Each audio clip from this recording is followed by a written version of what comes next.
اتنی طویل میں نے آپ کو اس لیے بات کی تھی کہ میں نے پہلا الیکشن بھی یہاں سے پیپلز پارٹی کے ٹکٹ پہ لڑا تھا اور آج بھی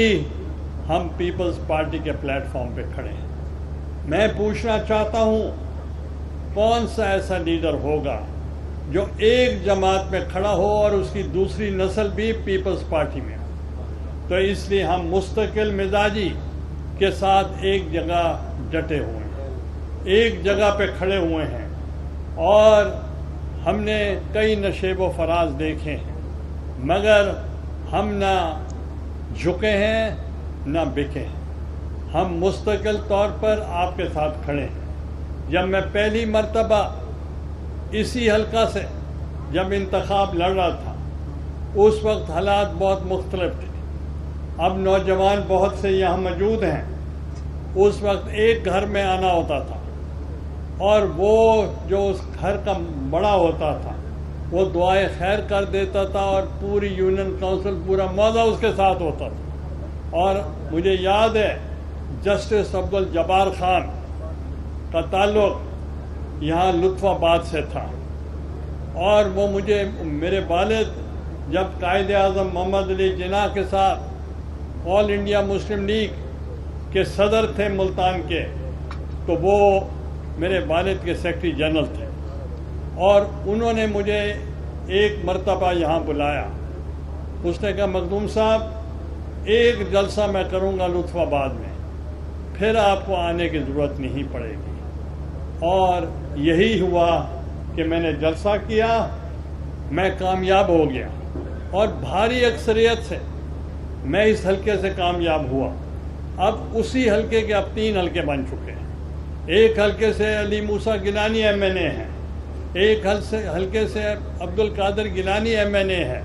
اور تیسرے حلقے سے علی قاسم گیلانی ایم این اے ہے. میں آپ سے اب پوچھنا چاہتا ہوں علی قاسم آپ کا ایم این اے ہو, علی حیدر آپ کا ایم پی ہو اور میں بھی آپ کا سینیٹر ہوں, میں بھی آپ ہی کا چیئرمین سینٹ ہوں, تو پھر بتائیں آپ کے کام ہوں گے یا نہیں ہوں گے. تو اس لیے میں آپ کو بتانا چاہ رہا ہوں, لوگ بہت باتیں کریں گے کہ دیکھیں جی ایک ہی گھر کے اتنے بندے منتخب ہو گئے. ہم 450 سال قبل اس وقت جو ایمپرر شاہ جہان تھے اور اس وقت شہنشاہ اورنگزیب تھے, اس وقت سے ہم اقتدار میں ہیں. یہاں ایک کونسلر انتخاب لڑتا ہے, دوسرے دن لوگ اس کے سامنے ہاتھ کھڑے باندھ لیتے ہیں کہ جناب ہن ساری جان چھوڑو کہ بینک کو موقع ہی دو. ایسے ہے یا نہیں ہے؟ تو اس لیے اگر ہر مرتبہ ہمیں لوگ ووٹ کرتے ہیں تو اس کا مطلب کہ کوئی ہم میں کوئی بہتری ہوگی. ہمارے متعلق ایک بات ہے,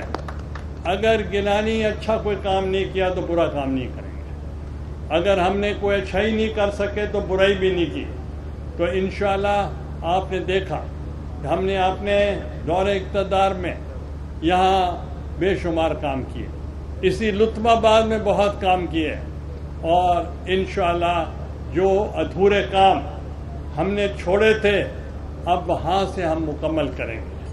اس وقت ملکی حالات اتنے سٹیبل نہیں ہیں اور ہماری اولین کوشش ہے ملک کو معاشی طور پر مضبوط کیا جائے,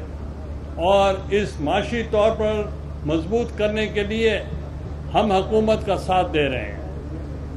حالانکہ ہم حکومت کا حصہ نہیں ہیں, وزارتوں کا حصہ نہیں ہیں, نہ صوبوں میں نہ سینٹر میں, مگر ملک و قوم کے عظیم تر مفاد کے لیے ہم اس حکومت کا ساتھ دے رہے ہیں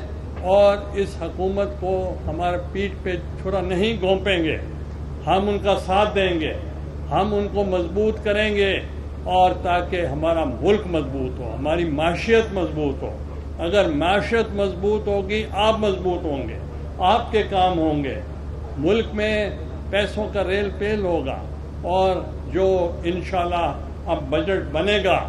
تو ہم بہت مفید, ہم پیپلز فرینڈلی ہم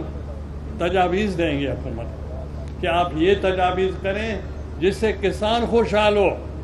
وہ تجویز دیں گے جس سے عوام خوشحال ہو، وہ تجویز دیں گے جو غربت والی سطح سے کم لوگ ہیں وہ